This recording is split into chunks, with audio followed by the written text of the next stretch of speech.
자 이제 이 반도체 얘기를 쭉 했으니까 제가 고견을 좀 여쭤보겠습니다. 이것은 어쩌면 뭐 정답이 없는 질문이에요. 그렇죠. 정답이 없는 질문이 지금부터 드리는 질문은 정답이 없는 질문이지만 어쨌든 이제 반도체 산업에 대해서 고민을 많이 하신 분으로서 여쭤보도록 하겠습니다. 견해를 뭐 혹시 답변하기가 좀 부담스럽다 그러면 또 안 하셔도 됩니다. 네. 삼성전자의 위기는 대한민국의 위기다 이렇게 생각하시는지 여쭤보고 싶습니다. 좀 조심스러운 네. 질문이 될 위기 수도 있죠. 맞습니다. 아 위기 맞다. 네. 어떤 면에서 그렇게 생각하시는지 또 여쭤보고 싶습니다. 일단 이제 당장은 삼성전자가 우리 경제에 미치는 영향이 지대하고요. 네. 고용에 미치는 영향도 지대하고요. 근데 삼성전자만 우리는 보지만 사실 삼성전자 밸류체인까지 봐야 됩니다. 네. 그 밑에 있는 삼성전자와 관련해서 거래하는 소부장 밸류체인들도 굉장히 크고요. 네. 거기까지 생각하면 이제 고용이나 투자나 이런 쪽에 미치는 영향이 크고요. 실제로 요즘에 보면 부동산 시장에도 직접적으로 영향을 주고 있거든요. 그렇죠. 평택이나 동탄 같은 쪽은 부동산은 굉장히 안 좋고요. 오히려 SK하이닉스는 좋잖아요. 네. 그러니까 청주나 이런 쪽은 괜찮단 말이에요. 그렇죠. 부동산이. 네. 그게 실제로 국내 지역 부동산 시세에도 영향을 줄 정도니까 그렇죠. 삼성전자가 만약에 계속해서 지지부진하다 그러면 우리 입장에서 끔찍한 겁니다. 좋습니다. 네. 일단 뭐 삼성전자를 놓고 좀 생각을 저도 해 본다면, 저도 의견을 드려 본다면, 저도 이제 그 삼성전자의 그 협성회라고 있고 그 협성회가 삼성전자의 1차 벤더사들의 모임이에요. 그게 1년에 4번에서 5번 정도 이렇게 포럼을 합니다. 그때 이렇게 어떤 주제로 강의를 좀 듣고 뭐 이렇게 식사도 하는 그런 자리인데 제가 종종 갑니다. 1년에 한 번 정도 가거나 뭐 이렇게 하는데 보통 이제 연말에는 제가 경제 전망 강의를 하고 어떻게 대응을 해야 된다라는 말씀을 좀 드리고 뭐 이렇게 하는데 당연히 삼성전자가 이렇게 어려워지는 국면에서는 1차 벤더사들의 어려움은 뭐 여러분 그냥 감히 상상을 안 하셔도 그냥 추측이 되실 것 같고요. 그러면 1차 벤더사들 2,300개의 1차 벤더사들 다 대기업들이잖아요. 그렇죠. 이들이 역시 힘들어지면 그러니까 고용이 위축되는 거예요. 또 소위 보너스나 이런 상여금이 위축되는 거예요. 그러면 근로자들도 소득 수준이 위축되는 거예요. 그렇죠. 그럼 이들의 소비나 쉽게 말하면 회식도 위축되는 거예요. 그러면 인근의 자영업자 경기도 위축되는 거예요. 거기서 끝나는 게 아니라 여기에 딸려 있는 그 또 공급업체, 중견기업들의 공급업체, 또 이들 앞에 있는 중소기업, 또 이들 앞에 있는 또 공급자야, 소상공인까지 이게 밸류체인이 너무나 정말 밸류체인이라고 표현할 만큼 이게 그물처럼 엮여져 있어서 이게 한국 삼성전자의 위기는 대한민국의 위기다라고 표현하는 게 맞을 수도 있다라고 의견을 좀 드려보겠습니다. 일단은 그런데 여기서 걱정. 삼성전자가 지금 위기론이라고 지금 제시된 그 배경이 어쨌든 조금 최근으로 돌아가 보면 HBM을 선택하지 않았다라는 거잖아요. 이 부분에서 결국은 경영 전략적인 면에서 실기한 거 아니냐 하는 비판의 여론도 있어요. 근데 물론 그 비판의 여론이 있고 SK 하이닉스는 그걸 선택했다라는 잘 선택했다라는 뭐 긍정의 여론도 있을 수 있지만 또 한켠에서는 결과론적인 거 아니냐. 삼성전자 입장에선 그때는 그렇게 할 수밖에 없지 않았느냐라는 또 그러니까 비판은 이 패러다임 변화를 못 봤다. 또 옹호로는 결과론적인 해석이다. 결과론적으로 그래 시장이 그렇게 흘러갔던 것이지 또 그런 쪽으로 흘러가지 않았었다면 뭐 그게 또 잘된 선택이었지 않았겠느냐. 기존 메모리 반도체에 더 집중하는 게 맞지 않아서는 이런 양론이 좀 부딪히는 것 같아요. 제가 뭐가 맞다라고 판단하기는 어렵겠지만 혹시 이영수 대표님은 이 부분에 어떤 생각을 갖고 계십니까? 사실 경영이라는 게 그렇잖아요. 네. 이 불확실성 가운데서 최선 음. 혹은 적어도 차선 정도는 선택하는 게 좋은 경영이라고 볼 수 있잖아요. 네. 근데 이제 삼성전자라는 회사가 네. 보면 항상 그런 위기와 기회가 공존하던 타이밍이 왔을 때 네. 최선 혹은 차선을 선택하던 기업이었다라는 거죠. 음. 예를 들어 보면 반도체에서 한번 쭉 이야기해 볼게요. 네. 반도체라는 게 사실 80년대 그 82년도인가 도쿄 선언을 하면서 반도체 처음 진출했는데 네. 그때만 해도 일본이 뭐 가격을 덤핑을 쳐서 삼성이 엄청나게 적자를 봤잖아요. 네. 회사가 망할 뻔했어요. 예. 근데 그게 결국 PC 시대가 오던 흐름을 정확하게 꿰뚫었고 네. 그리고 기술 방식도 그때 주류 기술인 이제 반도체 홈을 파서 만드는 트렌치 방식을 배제하고 회로를 쌓는 스택 방식을 주장했단 말이에요. 네. 그 스택 방식으로 가야 됩니다라고 주장했던 사람들이 뭐 고노현, 진대재 뭐 이런 사람들이에요. 뭐 그런 사람들이 이제 나중에 사장까지 된 거죠. 그 반도체라는 게 굉장히 기술의 방향이 조금만 틀어져도 굉장히 위험해질 수 있잖아요. 네. 이게 설비 투자한 것들이 무용해질 수가 있기 때문에. 근데 그게 주요해서 일본을 제치고 D램에서 세계 1등이 됐어요. 그리고 이제 그 애플의 그 아이팟 같은 것들이 나왔을 때 이제 메모리에 대한 저장 수요가 굉장히 늘어나니까 이게 이제 그때부터 낸드 플래시라는 게 중요한 아이템으로 등장했거든요. 근데 원래 낸드 플래시는 도시바라는 회사가 일본 회사가 만든 거예요. 근데 그거를 삼성이 더 잘 만들어서 시장을 리딩했고요. 그리고 낸드 플래시도 기술이 원래는 플로팅 게이트라는 기술이 주류였어요. 근데 삼성이 플로팅 게이트로 하면 계속 돈 잘 벌 수 있어요. 근데 그때 당시에 2000년대 초반에 차지 트랩 플래시라는 기술로 바꿉니다. CTF라는 기술. 그때 다 미쳤다 그랬어요. 잘 되는 플로팅 게이트를 왜? 근데 인텔이나 SK하이닉스나 그때는 다른 회사들은 그 전환이 늦었어요. 근데 삼성은 CTF라는 방식으로 전환해서 나중에 낸드 플래시가 수직으로 쌓는 방식으로 뭔가 생각을 한 것 같습니다. 그때 그게 됐었고요. 그리고 휴대폰 잘 팔았잖아요. 피처폰 잘 팔다가 갑자기 이게 스마트폰, 애플 아이폰이 나오면서 모바일 혁명이 시작됐는데 그때 보면요 움직임이 정말 삼성이 얼마나 기민하게 움직이는지 보이는데 그때 삼성은 아이폰이 나오니까 정말 빨리 따라가야겠다고 해서 허접하지만 옴니아라는 모델을 내놨어요. 예. 그때 엄청 비아냥거렸거든요. 그렇죠. 사실 뭐 물론 이제 국내 대다수 언론들은 마치 아이폰의 경쟁 제품인 것처럼 막 썼지만 글로벌 매체들은 대부분 굉장히 저걸 제품이라 내놨냐 비아냥거렸거든요. 근데 LG가 그때 항상 삼성을 위협하고 있었어요. 그때 초콜릿 폰이나 뭐 프라다 폰 이걸로 대박이 나가지고 맞아요. 스마트폰 나왔을 때 LG가 어떻게 했냐면 우리는 명품 폰을 계속 만들겠어. 아레나라는 프로젝트를 합니다. 그래서 스마트폰에서 실기를 했죠. 그래서 삼성은 스마트폰 쪽에 어쨌든 그 옴니아라는 걸 통해서 갤럭시라는 쓸만한 모델을 내놨고요. 그래서 여기서 더 잘하는 게요. 우리 기업이 OS를 할 수는 없잖아요. 네. 오퍼레이팅 시스템을 할 수 없으니까 안드로이드, 구글을 딱 손을 잡고요. OS는 딱 끌고 오고 그리고 반도체를 내재화합니다. 두뇌 칩. 그게 AP라는 애플리케이션 프로세서를 내재화했어요. 근데 LG는 뒤늦게 스마트폰에 들어왔는데 AP 내재화를 할까 말까 검토하다가요. 팀도 만들었어요. 근데 결국 안 했어요. 그래서 퀄컴의 두뇌 칩을 썼거든요. 네. 근데 그게 스마트폰 경쟁력이 갈수록 벌어질 수밖에 없어요. 네. 왜냐하면 OS 업체가 어떤 방향으로 가는지를 제일 잘하는 업체가 AP 업체거든요. 예. 근데 LG는 한 쿠션 맞고 이걸 들으니까 시장 트렌드 변화가 늦는 거예요. 네. 삼성이 그런 회사였어요. 네.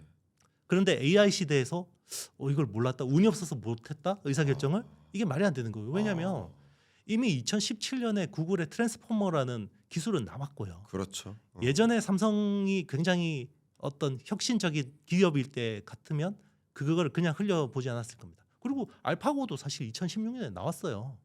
AI라는 건 이미 대세라는 건 알고 있었을 거라는 거죠. 근데 그거를 SK는 운이 좋아서 되고 삼성은 운이 없어서 안 됐다? 그러면 예전에는 그럼 삼성은 어떻게 그런 좋은 의사결정들을 시장 트렌드에 맞게 할 수 있었느냐? 그거는 이미 조직의 혁신이나 사람들의 어떤 어떤 의견에 대한 수용성들이 떨어진 거 아니냐, 관료화되고 이미 뭐 정체돼 버린 거 아니냐라고 생각하는 거죠. 너무 좋은 의견이시고요. 어쨌든 삼성전자의 여러 임직원들이 또 해당 모니터링 팀도 있고 그 부분을 모니터링하기 위한 또 외부 전문가들을 이제 초청해서 회의도 하고 컨설팅도 계속 맡기고 그런 모니터링 기구가 계속 있는데 그런데 그걸 몰랐다. 그건 아닐 거고 그럼 트렌드를 분명히 모니터링하고 있었을 텐데 누군가 주장을 했을 거예요. 그렇죠. 이렇게 가야 됩니다. 예, 그건 그게- 당연히 그게 묵살됐겠죠. 예, 그러면 아마도 묵살됐거나 네, 과신했을 수 있다. 그럴 수도. 우리가 이거 지금 잘하고 있는데 네네. 근데 굳이 이거 해야 돼? HBM 해야 돼? 그거 그냥 얼마 시장 안 돼. 시장 사이즈 얼마 안 돼. 우리 하지 마. 이렇게 과신했을 수 있다. 뭐 이런 여러 가지 시나리오를 좀 생각해 볼 수 있지 않을까. 어쨌든 결론적으로는 트렌드를 못 읽어냈다. 맞습니다. 예, 경영 전략의 뭐 실수, 부재라고 좀 판단을 해볼 필요가 있지 않을까 하는 의견을 주셨습니다. 이거는 어쨌든 종종 이제 왜냐하면 제 채널을 보면 종종 이제 댓글을 보면 그거 결과론적인 거 아니냐. 그때 지적했어야지 이렇게 이야기를 하지만 저희가 뭐 다 지적할 만한 능력이 전지전능이 그런 아니고 능력은 없습니다. 네. 결과론적으로 봤을 때 그걸 이제 후속적으로 평가를 해보는 거죠, 그죠? 그렇죠. 예, 그래서 그런 것이고 뭐냐면 삼성전자가 그만큼 우리 한국 경제에 중요한 의미가 있기 때문에 그렇죠. 그리고 국내에서 사실 어떤 기업사에서 정말 역사적인 혁신을 만들어낸 기업이 삼성이었어요. 네, 네. 그 지금 AI 혁명 경쟁도 엄청나게 치열하지만 그거보다 더 엄혹한 메모리 치킨 게임을 승리로 이끌었던 기업이에요. 네. 삼성은. 네, 네. 그게 사실 더 지금보다 AI 혁명보다 훨씬 더 빡셌을 거라고요. 아마 맞습니다. 경쟁 강도가. 맞습니다. 네. 아마 또 저희가 이런 논의를 하는 게뭐 삼성전자만을 위한 것도 아니고 삼성전자도 또 이런 앞으로 더 과신하지 말고 더 트렌드를 읽어내기 위해서 더 정진했으면 좋겠다라는 응원의 마음도 있겠고 그럼요. 삼성전자 외에도 여러 기업들이 이런 부분에 하나의 착오가 이런 위기 상황을 갖게 만들 수도 있다라는 그런 시사점을 같이 공유하고자 하는 거 아니겠습니까? 맞습니다. 예, SK 의미, 하이닉스도 지금 잘한다고 하지만요. 정말 한순간 삐끗하면 위험해질 수 있어요. 그렇죠. 이게 IT 기업들 사이에서 사실 우스갯소리가 있거든요. 네, 정상에서 졸면 얼어 죽는다. 맞습니다. 예. 예, 예, 그러니까 IT는 사실 끊임없이 변화해요. 예, 예. 그렇죠. 근데 그 변화에 잠시만 한눈 팔면요. 네, 삼성처럼 될 수 있고 하이닉스도 지금 잘하고 있는데요. 지금까지 잘하고 있는데 여기서 혁신이 멈추거나 아니면 속도가 둔화된다 그러면 얼마든지 위험해질 수 있습니다. 좋습니다. 예. 제가 그 부분도 좀 이따 말씀을 드리겠는데 역시 또 한번 질문을 드리는데 제가 사실 우리 이영수 대표님은 잘 아시는데 제가 질문지에 없는 질문을 던지는 걸 좋아하고 사실 그걸 의도했다기보다는 그냥 대화를 하는 거죠. 아니, 제가 이 그렇죠. 부분에 네. 고민을 많이 했던 분으로서 그냥 대화하면서 그 고민을 계속 여쭙는 건데 이런 논의가 있어요. 또 이 부분은 너무 예민해서 너무 조심스럽게 제 질문을 드려봅니다. 그러나 회피하실 수도 있어요. 그러나 그냥 너무 예민하지만 네네. 절대 여러분들 절대 이 부분은 정치적으로 접근하지 말아주시고 왜냐하면 정치적으로 이해하시지 않아주시길 부탁드립니다. 그런데 정치적으로 질문하시는 분들도 계시니까 근데 정치적인 질문도 아닙니다. 어쨌든 이재용 회장이 그 옥중에 계셨잖아요. 네네.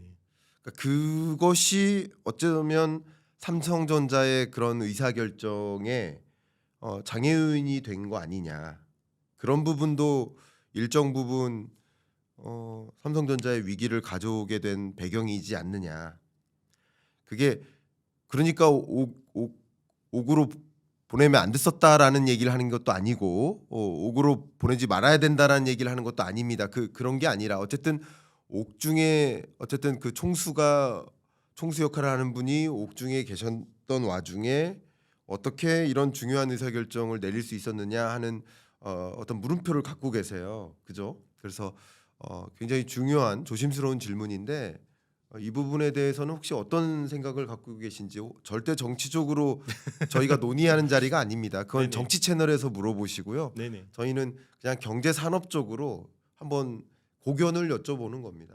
네. 네. 그러니까 뭐 그분이 옥에 가는 게 옳으냐 아니냐 이 이야기를 그 얘기는 전혀- 하는 게 아닙니다. 그거는 네. 저희가 이제 뭐 판단할 수 없는 거고요. 그렇죠. 일단 그 판단은 아니고 일단 그분이 옥에 가셨기 때문에 삼성전자가 매끄럽지 못한 의사결정을 한 거는 맞습니다. 그렇군요. 그거는 당연히 영향이 갈 수밖에 그렇게 없고요. 생각하시고요. 그리고 사실 그 보통 이제 반도체라는 게 대규모 장치 산업이잖아요. 네. 그러면 수십조 단위의 투자 의사결정을 해야 돼요. 네. 근데 전문 경영인들이 그런 리스크를 지려고 할까요? 본인은 2년 임기만 채우고 뭐 있으면 되는 건데요. 네. 네. 그럼 그렇군요. 전문 경영인들이 굳이 그런 리스크를 지려고 하지 않을 거고요. 네. 그러면 최대한 보수적인 의사결정을 할 수밖에 없을 겁니다. 그리고 단기 성과 중심으로 의사결정을 할 수밖에 없고요.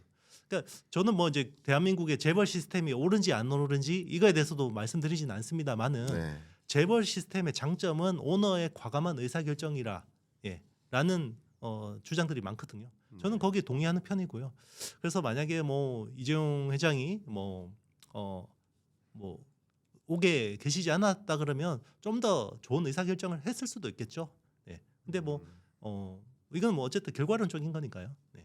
그게 뭐 영향이 저는 있었다고 봅니다. 네. 그렇군요.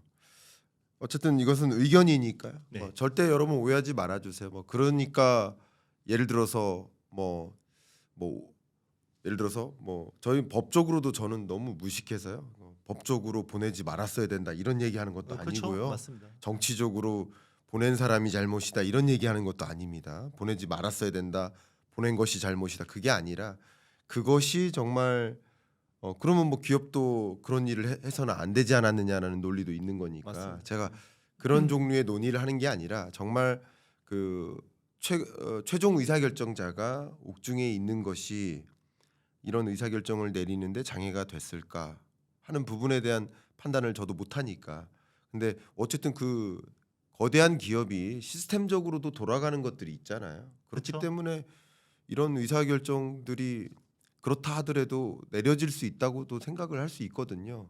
그래서 이게 어떤 것이 맞을까에 대한 의문이 있었어요. 그래서 좀 여쭤보는 거니까 뭐 그런 혹여나 정치적인 논의는 정치 채널에서 논의해 또 주시고 뭐 예. 또 댓글 보면 또 네. 한편으로 아니 최태원 회장도 옥중에 계셨는데 네. 뭐 좋은 의사결정 하지 않았냐라고 주장하시는 분들도 아, 있긴 있어요. 그럴 네, 수도 근데 뭐 있겠네요. 그는 사람의 가치 판단에 따라 다른 그렇습니다. 거니까. 네. 예. 좋습니다. 네. 절대 정치적으로 해석을 네. 해주시지 않아 주시기를 부탁드리겠습니다. 좋습니다. 자 이렇게 뭐 한국 반도체에 있어서의 위기론 그리고 삼성전자 이 얘기를 나눴는데 제가 이런 말씀을 좀 드려볼게요. 오히려 삼성전자 그 실적 발표를 보면 특히 이제 3분기 실적을 보면 뜯어보면요. 물론 뭐 매출액도 좀 실망스러웠겠지만 영업이익이 더 실망스러웠잖아요. 그렇죠. 근데 저는 영업이익이 더 실망스러웠지만 오히려 저는 더 구체적으로 보니까 실망스럽지 않았어요. 아 그래요? 왜 그랬냐면 네. 이건 좀 재밌죠. 왜 그러냐면 영업이익이 실망스럽다는 얘기는 비용 지출이 많았다는 얘기잖아요. 그렇죠. 그럼 어떤 비용을 많이 지출했을까를 봐야 되잖아요. 그러니까 어떤 비용을 많이 지출했을까요? R&D 비용을요 8조 7천억 원 정도를 썼어요. 3분기에만. 근데 8조 7천억 원 정도의 R&D 예산이 얼마만큼이냐면요. 그냥 단순하게만 계산해 볼게요. 8조 7천억 원을 4배 해보세요. 4배. 그러면 얼마입니까? 8, 4, 35조. 35. 네네. 우리나라 한 해의 R&D 예산이 30조 정도 됩니다. 근데 삼성전자 혼자서 우리나라 한 해 R&D 예산을 넘게 쓰고 있다라는 의미인데 원래 그랬어요. 원래. 근데 이 얘기는 곧 특히 이제 올해 R&D 예산을 많이 쓰고 있는데 이 얘기는 곧 그냥 허투루 이렇게 지출을 많이 한다기보다는 다음 단계를 위한 예산을 집중하고 있다라는 면에서 어쨌든 긍정적인 부분도 우리가 기대해 볼 수도 있지 않을까. 그러니까 그 기대라는 측면도 한번 의견을 드려보고 싶은 겁니다. 제가 막연한 기대를 말씀드린 게 아니라 그러면 그 R&D 예산이 어느 부분에 집중되는지 이걸 봐야 되는데 어쨌든 우리가 일말의 기대를 갖고 있는 부분은 결국은 엔비디아의 퀄에 통과하는가 그거 아니겠습니까? 맞습니다. 지금은 어쨌든 당장 이제 우리 현상적으로 확인할 수 있는 건 그렇죠. 그거죠. 네. 엔비디아 퀄에 통과하는가 테스트에 통과하는가 현재로서 뭐 삼성전자가 기대하는 것은 또 여러분들이 기대하시는 것은 올해 연말 내에 퀄 테스트에 통과하는 것 그 뉴스를 좀 기대하시는 거잖아요. 맞습니다. 그죠? 그냥 이거는 뭐 감각적인 거니까 그 누구도 모릅니다. 사실 삼성전자 임직원도 모르세요. 이 부분은 어떻게 기대하십니까? 일단 연내에는 통과가 될 거라고 저는 믿고 있습니다. 믿고 계시고 네. 그럼 연내 통과된다. 네. 그러면 언제 통상적으로 실제 납품이 이루어지는 거라고 볼 수 있을까요? 지금도 일부 납품이 되고 있는 걸로 저는 파악이 되는데 네. 그게 이제 뭐 대만 외신에 나오긴 했는데요. 지금 엔비디아가 HBM 공급이 워낙 부족해서 네. 조건부 승인을 한 걸로 알고 있어요. 네. 그러니까 정상적인 퀄 통과는 아니지만 조건부로 일단은 이제 쓰는 걸로 네, 너무 부족하니까. 네 맞습니다. 그렇죠. 그러니까 그만큼 AI 영역에 그러니까 AI 반도체 수요가 여름이에요. 폭발적으로 증가하고 있다 그쵸. 보니까 HBM 수급이 딸려요. 그러니까 SK 하이닉스가 충분히 공급을 다 못 하고 있어요. 그렇죠. 그러니까 엔비디아 입장에서 급한 거예요. 빨리 공급처가 더 나타났으면 좋겠고 SK 하이닉스는 또 그렇다고 이 공급을 빨리 늘리지도 못해요. 말도 잘 안 듣고 그죠. 맞습니다. 그러니까 엔비디아 입장에서는 삼성전자가 빨리 퀄 테스트를 통과해서 들어와줬으면 좋겠는 거죠. 그렇죠. 언제든 받아줄 준비가 돼 있는데 음. 이제 그 최소 그 테스트 기준을 못 맞추는 거죠 삼성이. 토익 800점은 넘어야 우리 회사 들어오는데 그렇죠. 네. 지금 이 공사 입장에서는 그렇죠. 그 인력이 부족해 죽겠는 거예요. 담당자 입장에서는. 그쵸. 근데 이 800점을 넘는 애가 없으니까 지금 맞습니다. 800점 넘어라 이거예요. 근데 일단 그 비공식적으로 알바로 데려다 쓰고 있는 정도. 네, 뭐 약간 이런 그렇게, 느낌인 네. 거죠. 그런데 800점 넘었다라는 소식 지금 시험은 계속 보고 있어요. 네, 근데 맞습니다. 800점 넘었다라는 소식은 올해 연내에 들릴 것이라고 기대하시는 거예요. 뭐 그런 기대감은 아마 여러분도 그런 기대감으로 뭐 삼성전자 주식을 갖고 계신 분들이라면 갖고 계신 것이다라고 볼 수 있겠는데 그 소식이 들리면 뭐 당연히 삼성전자는 뭐 로켓 발사하겠죠. 네, 뭐 일단 그 지금 소식만으로도 일단 자사주 매입 10조 원이 나왔기 때문에 어제 네, 지난주에 네. 그거 가지고 지금 일단 쏘고 있는데 여기에 이제 추동을 더 하겠죠. 네. 그렇죠. 추진력을 더 할 수가 있겠죠. 추진력을 더 갖겠다. 네. 자 그러면 반대로 삼성전자의 퀄 소식은 퀄 진입 소식은 반대로 SK 하이닉스 입장에서는 그러면 이제 공급업체로서 나눠 가져야 되겠네 하는 소식이니까 부정적이라고 평가해 볼 수 있겠죠. 요게 또 시장 관점하고 펀더멘탈 관점 좀 다를 수 네, 있어요. 이 부분 한번 질문드리겠습니다. 일단 주가는 영향 받을 겁니다. 네. 왜냐하면 이제 주식 시장은 사실 요만한 것도 엄청나게 크게 이제 받아들이는 경우가 있거든요. 그렇죠. 그게 이제 투자 심리죠. 그렇죠. 투자 심리 때문에 그럴 수 있는데 실질적으로 이게 펀더멘탈로 SK 하이닉스한테는 영향이 없습니다. 왜냐하면 SK 하이닉스는요 내년에 미리 만들 거 미리 다 팔아놨어요. 선판매 끝났습니다. 네. 그리고 HBM이라는 게 재밌는데요. 네. 이게 약간 파운드리 비즈니스하고 비슷해요. 음. 우리 보통 그 범용 메모리 같은 경우는 보통 월 단위 계약을 하거나 네. 아니면 분기 단위로 계약을 해요. 네. 근데 HBM은 연 단위 계약입니다. 음. 그래서 연간으로 사가기로 한 물량과 가격대로 사갑니다. 그래서 그러면 지금 삼성전자 들어왔다고 해서 SK하이닉스의 뭐 가격을 깎거나 이럴 수는 없는 겁니다. 그리고 지금 SK하이닉스가 내년 거 다 팔았고요. 네. 내후년 거도 지금 상당 부분 다 판 걸로 알고 있어요. 음. 네. 근데 이제 주식 시장은 이걸 이제 우려를 또 미리 땡겨 오겠죠. 네. 선반영에서. 그렇죠. 네. 자, 이런 움직임까지 여러분 그 동태를 생각해 보 주시면 좋겠고 저의 기대는 말씀하신 대로 저도 연내에는 그 퀄 통과를 생각해 볼 수 있겠다 생각하고 있고요. 삼성전자 내부적으로도 좀 그런 기대감을 많이 갖고 있는 모습입니다. 근데 만약에 연내 안 된다 그러면 내년 1분기 안에는 그런 기대를 해볼 수 있겠다라고 생각이 되고, 그랬을 때는 자본시장에 그런 모습이 있을 것이고, 자본시장에는 그런 모습이 있는 것과는 달리 실제 SK 하이닉스의 매출에는 큰 지장이 없을 수 없습니다. 있다라는 말씀을 또 드리는 거예요. 그러니까 약간 자본시장에서의 느낌은 내가 혼자 이 재산을 다 상속받을 그 독자 아들인데 숨겨진 아들이 나타나는 거예요. 숨겨진 아들이 있었네 우리 아빠한테 하면서 나타난 거예요. 그러면 너무 데미지가 큰데요, 심리적으로. 약간 그런 느낌인 거죠. 네네. 근데 숨겨진 아들이 나타나서도 음. 여전히 내가 다 상속받네 하는 네네. 느낌, 그런 느낌으로 흘러갈 것이다라는 말씀을 주신 겁니다.